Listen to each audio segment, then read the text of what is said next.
നമസ്കാരം. മലയാളി വാർത്തയിലേക്ക് സ്വാഗതം. മനുഷ്യർക്ക് മാത്രമല്ല ദൈവത്തിനും മടുത്തൊരു ദുർഭരണം. പിണറായിയുടെ നെഞ്ചത്തിട്ടു കുത്തി മുത്തപ്പൻ തെയ്യം. 30 കോടി ദൈവങ്ങൾ ഉണ്ടെങ്കിലും കണ്ണൂരുകാർക്ക് മുത്തപ്പനാണെല്ലാം. ആ മുത്തപ്പൻ തന്നെ ഇടതുപക്ഷത്തിന്റെ തോൽവി പ്രവചിച്ചെങ്കിൽ പിന്നെ പിണറായി അല്ല ദേവേന്ദ്രൻ വിചാരിച്ചിട്ടും രക്ഷയില്ലല്ലോ. തെരഞ്ഞെടുപ്പ് റിസൾട്ട് വരും മുന്നേ മുത്തപ്പൻ നടത്തിയ പ്രവചനമാണ് ഇപ്പോൾ സോഷ്യൽ മീഡിയയിൽ വൈറലാകുന്നത്. പ്രജകൾക്ക് ഇഷ്ടപ്പെടാത്ത ഭരണം രാജാവ് കാഴ്ചവെച്ചാൽ താഴെ ഇറക്കാൻ പ്രജകൾക്ക് കഴിയും. കൊല്ലം കൊട്ടാരക്കര നെടുമൺകാവിൽ വെച്ച് KN ബാലഗോപാലിനോട് മുത്തപ്പൻ തെയ്യൻ പറഞ്ഞ വാക്കുകളായിരുന്നു ഇത്. ആ വീഡിയോ ആണ് ഇപ്പോൾ സോഷ്യൽ മീഡിയയിൽ വൈറലായി മാറിക്കൊണ്ടിരിക്കുന്നത്. പിണറായിക്കിട്ട് കുത്തിയത് മുത്തപ്പനും കൂടിയാണ് എന്ന് ഇതോടെ സോഷ്യൽ മീഡിയയിൽ വലിയ ചർച്ചകൾ. ആ രാജാവിന്റെ ഭരണം പോലെ ഉണ്ടാവും പ്രജകള് കൂടെ നിൽക്കുന്നത് അല്ലേ? പ്രജകൾക്ക് ഇഷ്ടപ്പെടാത്ത ഒരു ഭരണം രാജാവ് കാഴ്ചവെച്ചാൽ രാജാവിനെ പരാജയപ്പെടുത്താൻ പ്രജകൾക്ക് സാധിക്കും. അതുകൊണ്ട് എല്ലാ കാര്യത്തിലും സത്യം വേണ്ടേ? സത്യമേവ അല്ലേ?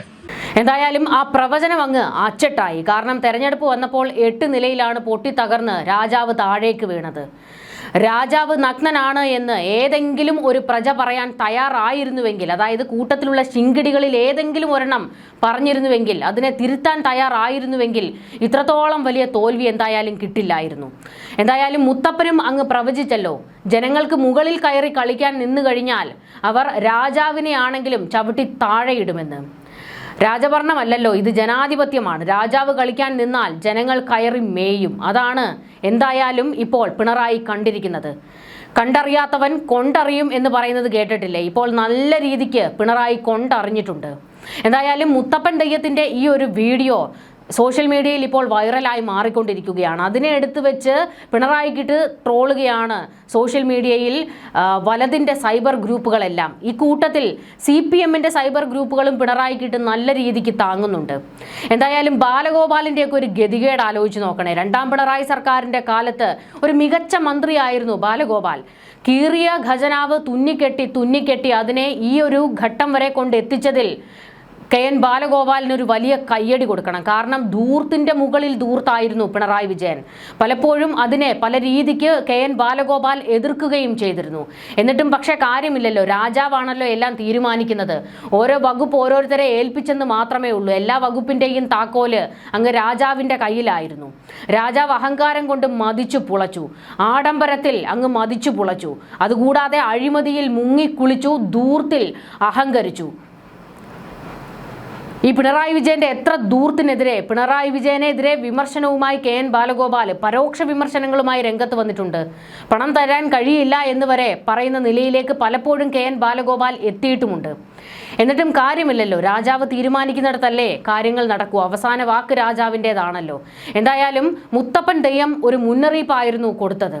അത് കൃത്യമായി അച്ചട്ടായി എന്നുള്ളത് ഈ ഘട്ടത്തിൽ വ്യക്തമാകുകയാണ്. ജനങ്ങളെ ഇതുപോലെ വെറുപ്പിച്ചു എന്ന് പറഞ്ഞാൽ പോരാ, വെറുപ്പിച്ച് പണ്ടാരമടക്കി കളഞ്ഞു. അത്രത്തോളം സഹി കെട്ടിട്ടാണ് ജനങ്ങൾ നിങ്ങൾക്കെതിരെ വോട്ട് കുത്തിയത്. ജനങ്ങൾ മാത്രമല്ല, CPMന്റെ എല്ലാ കേന്ദ്രങ്ങളും ഇളകി ഇറങ്ങി പിണറായിയുടെ നെഞ്ചത്തിട്ട് കുത്തി. ജനങ്ങൾ മാത്രമായിരുന്നു നിങ്ങളെ തോൽപ്പിക്കാൻ തുനിഞ്ഞിറങ്ങിയതെങ്കിൽ ഇത്രത്തോളം വലിയ ഒരു തോൽവി ആയിരിക്കില്ല.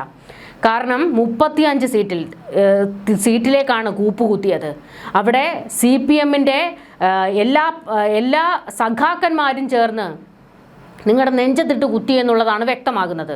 എന്തായാലും KN ബാലഗോപാലിനെ ആശ്വസിക്കാം. അദ്ദേഹം വിജയിച്ച് കയറിയിട്ടുണ്ട് കൊട്ടാരക്കരയിൽ. CPMനെ എതിർത്ത്, ഇതിന്റെ നയങ്ങളെ എതിർത്ത് പുറത്തുപോയ, പിണറായിസത്തെ എതിർത്ത് പുറത്തുപോയ ഐഷ പോറ്റി ആയിരുന്നു കൊട്ടാരക്കരയിൽ KN ബാലഗോപാലിന്റെ എതിരാളി. പക്ഷേ എന്നിട്ടും KN ബാലഗോപാലിൽ വിജയിച്ച് കയറി. അദ്ദേഹത്തിന് അഭിനന്ദനങ്ങൾ കൊടുക്കണം. പക്ഷേ മന്ത്രിമാരെ കെട്ടിയിട്ടുള്ള ഒരു ഭരണമായിരുന്നു പിണറായി നടത്തിയത്. അല്ല എന്ന് ആർക്കും പറയാൻ കഴിയില്ല. പിണറായിയും മരുമകനുമായിരുന്നു കാര്യങ്ങൾ തീരുമാനിക്കുന്നത്. ഇതുകൂടാതെ മുഖ്യമന്ത്രിയുടെ ഓഫീസ് കുറച്ചധികം ശിങ്കിടികൾ കൈയടക്കിയിരിക്കുകയായിരുന്നു. KK രാഗേഷും അതുപോലെ തന്നെ ശശിയും ഒക്കെ ചേർന്ന് ഇവരായിരുന്നു CM ഓഫീസ് ഭരിക്കുന്നത്. CPMകാർക്ക് പോലും കയ്യെത്തും ദൂരത്ത് പിണറായിയെ കിട്ടിയിരുന്നില്ല. അവർക്കും ഒരുപാട് അകലെയായിരുന്നു പിണറായി വിജയൻ. ഈ പറയുന്ന CPM-കാർക്ക് പോലും പല കാര്യങ്ങൾ പിണറായിയെ നേരിട്ട് അറിയിക്കാൻ ഒരു സാഹചര്യം ഉണ്ടായിരുന്നില്ല. ഈ ശിങ്കിടികൾ വഴിയേ അങ്ങ് പിണറായിയിലേക്ക് കാര്യങ്ങൾ ദൂതെത്തുമായിരുന്നുള്ളൂ. അപ്പോൾ ഒന്ന് ഓർത്തു നോക്കുക, പിണറായിക്ക് ചുറ്റുമുണ്ടായിരുന്ന ഒരു കൂട്ടം ആൾക്കാർ അവരായിരുന്നു ഭരണം നടത്തിയിരുന്നത് എന്നുള്ളത് വ്യക്തമാകുകയാണല്ലോ. ഇത് മാത്രമല്ല, എല്ലാ വകുപ്പും അത് പിണറായി പറയും, അവസാന വാക്ക് അതുമാത്രമാണ്. അല്ലാതെ വകുപ്പ് മന്ത്രിമാർക്ക് യാതൊരു റോളും ഉണ്ടായിരുന്നില്ല. എന്തിനേറെ ആ ശിവൻകുട്ടിയെ വരെ ആക്ഷേപിക്കുന്ന തരത്തിലേക്ക് പലപ്പോഴും കാര്യങ്ങൾ പോയിരുന്നില്ലേ? PM ശ്രീ പദ്ധതിയിലൊക്കെ ശിവൻകുട്ടി പോലും അറിഞ്ഞില്ല പിണറായി ഒപ്പുവെക്കാൻ പോകുന്നത്. വകുപ്പ് മന്ത്രി പോലും എല്ലാം ഒപ്പുവെക്കുന്ന ആ ഒരു സെക്കൻഡിലായിരുന്നു അറിഞ്ഞത്. പക്ഷേ ആ പരിപാടി തിരുത്തിക്കാൻ എന്തായാലും ബാക്കിയുള്ള CPI ഉൾപ്പെടെയുള്ളവർക്ക് കഴിഞ്ഞു. ഇതുപോലെ മന്ത്രിമാർക്ക്, വകുപ്പ് മന്ത്രിമാർ പോലും ആ വകുപ്പിൽ നടക്കുന്ന കാര്യങ്ങൾ ഏറെ വൈകിയാണ് അറിഞ്ഞിരുന്നത്. പിണറായി ഒരു തീരുമാനമെടുക്കുന്നു, അത് നടപ്പാക്കുന്നു. അതായിരുന്നു അവിടെ സംഭവിച്ചത്. അതുപോലെ തന്നെ പിണറായി വിജയന്റെ ഓഫീസ് കൈയാളിയിരുന്നവർ അവരും ഈ തോൽവിക്ക് നല്ല രീതിക്ക് പണിയെടുത്തിട്ടുണ്ട്. കാരണം KK രാഗേഷിന്റെ ഒക്കെ ഒരു അഹങ്കാരം ഉണ്ടായിരുന്നല്ലോ. ഈ തുടർഭരണം വീണ്ടും കിട്ടും എന്ന് പറഞ്ഞ് അങ്ങ് അഹങ്കരിച്ച് മതിച്ചു പുളയ്ക്കുകയായിരുന്നു. എല്ലാത്തിനും ഉള്ളതാണ് കിട്ടിയത്. ഇവിടെ ഇപ്പോൾ മുത്തപ്പന്റെ പ്രവചനവും കൂടി എടുത്തു വെച്ച് എല്ലാവരും ട്രോളാക്കുമ്പോൾ മനുഷ്യർക്ക് മാത്രമല്ല ദൈവത്തിനും അടുത്തു പോയല്ലോ ഇങ്ങേരുടെ ഭരണം കൊണ്ടെന്നാണ് ട്രോളുകളിൽ പടച്ചു വിട്ടുകൊണ്ടിരിക്കുന്നത്. ഇതിനിടയ്ക്ക് CPM-നെതിരെ വലിയ പൊട്ടിത്തെറിയുമായിട്ട് CPI രംഗത്ത് വന്നിരിക്കുകയാണ്. നിയമസഭാ തെരഞ്ഞെടുപ്പിൽ LDF-നേറ്റ കനത്ത പരാജയത്തിൽ CPM-നെ കുറ്റപ്പെടുത്തി CPI മുഖപത്രം. UDF ജയത്തിനുള്ള പ്രാഥമിക കാരണം ഭരണവിരുദ്ധ വികാരമാണെന്നാണ് CPI മുഖപത്രമായ ജനയുഗം തുറന്നെഴുതിയത്. ഭരണത്തിലെ വീഴ്ചകളും പാളിച്ചകളും മുന്നണി പരിശോധിക്കണമെന്നും അവർ നിർദ്ദേശിച്ചു. ആത്മപരിശോധന ആവശ്യപ്പെടുന്ന തെരഞ്ഞെടുപ്പ് ഫലങ്ങൾ എന്നായിരുന്നു തലക്കെട്ട്. ഭരണത്തിന് നേതൃത്വം നൽകിയ രാഷ്ട്രീയ പ്രസ്ഥാനങ്ങൾ എന്തുകൊണ്ട് ജനങ്ങളിൽ നിന്ന് അകന്നുവെന്ന് ആത്മപരിശോധന വേണം. എന്തുകൊണ്ടാണ് പ്രമുഖ CPM നേതാക്കൾ പാർട്ടി വിട്ട് UDF-നോടൊപ്പം ചേർന്നതെന്നും ചോദ്യം.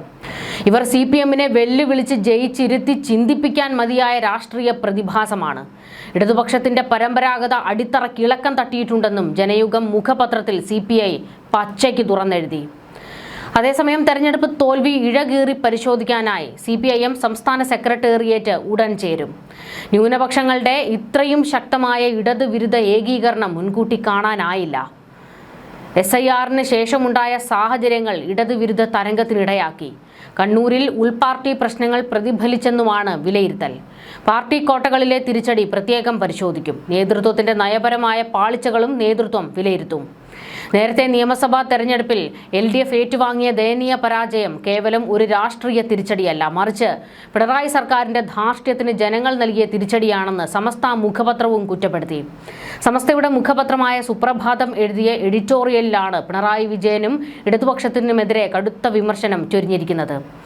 തുടർഭരണം നൽകിയ അമിത ആത്മവിശ്വാസത്തിൽ ജനങ്ങളെ മറന്ന് പ്രവർത്തിച്ചവർക്കുള്ള കൃത്യമായ മറുപടിയാണ് ഇതെന്ന് സമസ്ത മുഖപത്രത്തിൽ എഴുതി.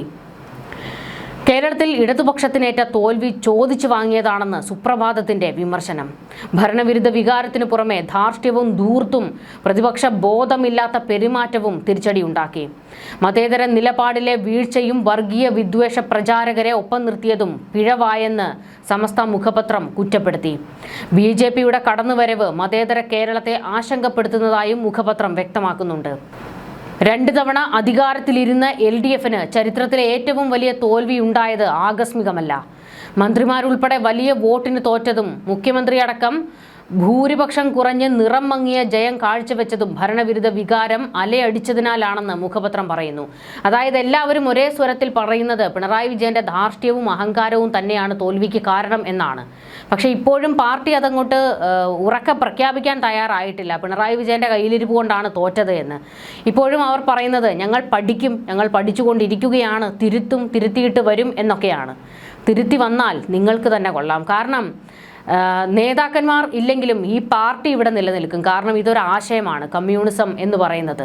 അതിനെ നെഞ്ചോട് ചേർക്കുന്ന ലക്ഷക്കണക്കിന് മനുഷ്യന്മാർ ഈ കേരളത്തിലുണ്ട്, കോടിക്കണക്കിന് മനുഷ്യന്മാരുണ്ട്.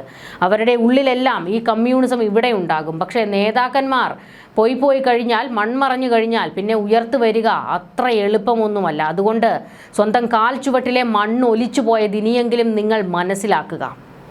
ന്യൂസ് ഡെസ്ക് മലയാളി വാർത്ത.